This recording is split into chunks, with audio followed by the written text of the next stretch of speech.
Hey everybody, how you doing? This video is in response to Vitamin D, who is on Twitter. I actually know his real name, and the person, I'm not going to use that here at all, not necessary. But he asked a question based on a tweet that I put out, which I don't usually do, but in the instance of the example I'm about to present, I couldn't help myself.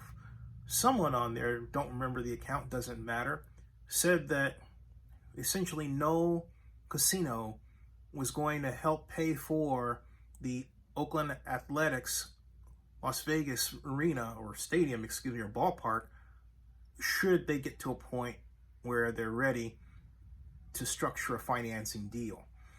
And my response was basically, that is a ridiculous idea. So Vitamin D came through and asked, what would a private organization, a property owner, put in, and why would they do it? And also wanted to know what casino would actually step in and do the work of helping the Athletics pay for a ballpark. And Vitamin D, thank you for your question, and I apologize for the flip response on Twitter. But the fact of the matter is,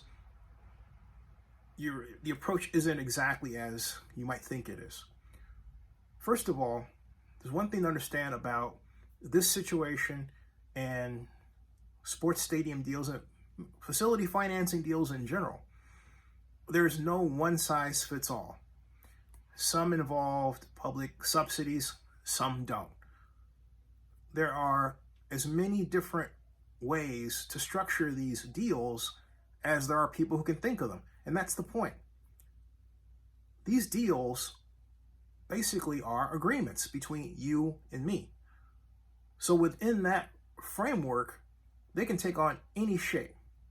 But specific to the point of what the Athletics might do in Las Vegas, you have to remember that we are in an era of sports, arena, and stadium naming rights.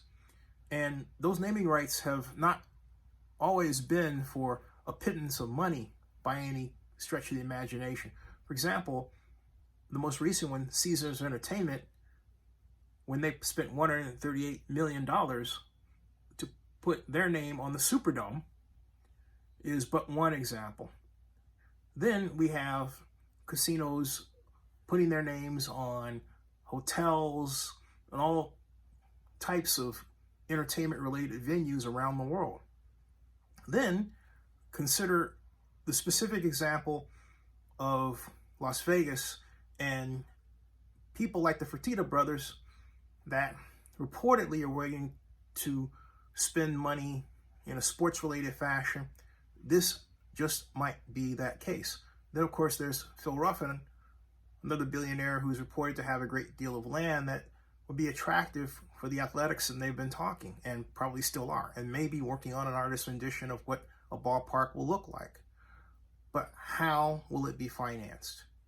Sports sponsorships. You have to remember, every financing, every payment represents a quid pro quo. No one's just putting their money in it, as your tweet implies, just because.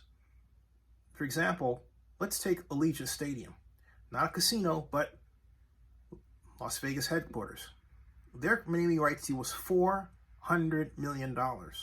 That's a significant chunk of the $2 billion stadium that was built. Now, was that in the main financing revenue category when the stadium was developed? No. And the reason was no one knew if the market would open up to them to obtain that. In fact, there was thought that they could get more than that.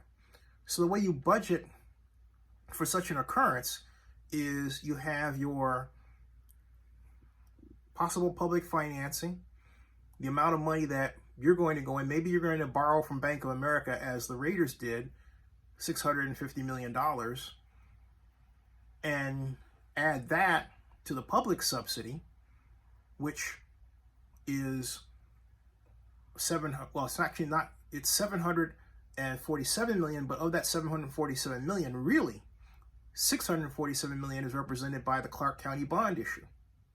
So you begin to develop this layer cake of revenue sources, but you consider the naming rights portion of it as what is called non-event revenue. In fact, this doesn't come from me. This is actually in the consultant document that shaped the financing for what we now call Allegiant Stadium.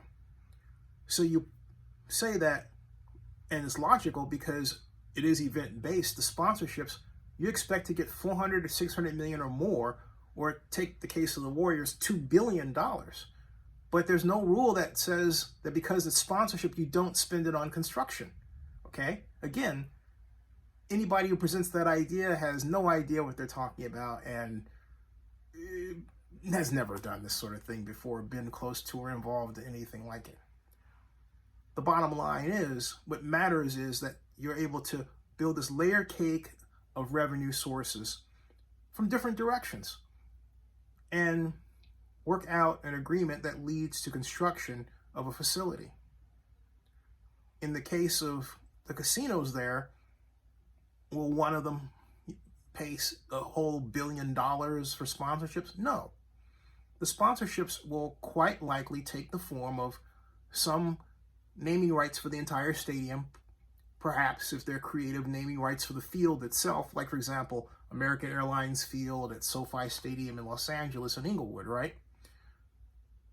Or they may even add to that and install the innovative gate naming approach that was brought to us by none other than the new Cleveland Browns, where my longtime friend and Cal classmate Kofi Bonner came up with the idea in 1998 as he became Chief Administrative Officer for the Browns. That's right, putting corporation names at each gate area, Gate D, Ford Gate, and so on, all right? BMW Gate over here, you get the idea, all right? The Athletics could adopt that as well. So what are we doing? We are making different ways that casinos can be involved. But something else you have to remember, that a casino isn't necessarily just, Harrah's or MGM or Las Vegas Sands. With the emergence of sportsbook and fantasy betting, we have DraftKings. And we have other organizations that are new to this playing field. All of them bring the possibility for more innovative financing approaches to be introduced. The fact of the matter is this: as long as the Athletics are in Las Vegas, the opportunities are many. And it's quite likely they could come up with something and announce it before the end of the year, at least in terms of the broad brushstrokes. If that is done, yes, the city of Oakland should be very concerned. Where did Oakland go wrong? Oakland went wrong, I've said it once and I'll say it again, by not understanding how to structure a public financing deal to build a facility of the size of Howard, an expensive Howard Terminal. For example, they have consultants, and I'll call the names, Public Financial Management, that issues the idea that they're supposed to, do tax increment financing, but on a pay-as-you-go basis over a 45-year period. That's ridiculous.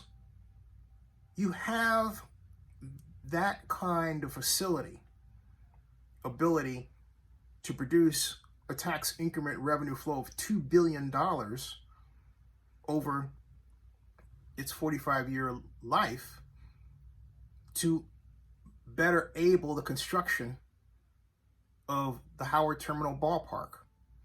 Now, you should be asking, wait a minute, why would you say it's $2 billion, Zenny? And it's for this simple reason. What drives tax increment financing revenue is assessed value. It's not necessarily the size of the district.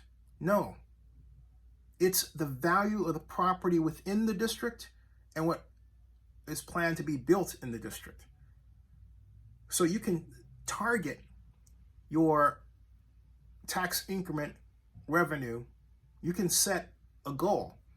And then with the appropriate attention paid to debt coverage ratios, you could actually finance a good portion of the stadium that the athletics, the ballpark, the athletics want to build. So for example, if I'm looking at a start of a tax increment financing schedule with a $2 billion ballpark, or I'm looking at a target of building $2 billion to start, ballpark plus other structures, that will govern the rate of growth in assessed value, which is 2%, but that will govern the tax increment each year when I inflate that $2 billion by 2% as allowed by California law, or 6% by New York State law, for example, and subtract that from the base year and continue to go up and add my annual tax increment revenue, which is the increment times the tax rate, which gives you the result. You add that to what you had from the previous year, and you move up, and as you can see, it becomes cumulative. It's a very powerful formula.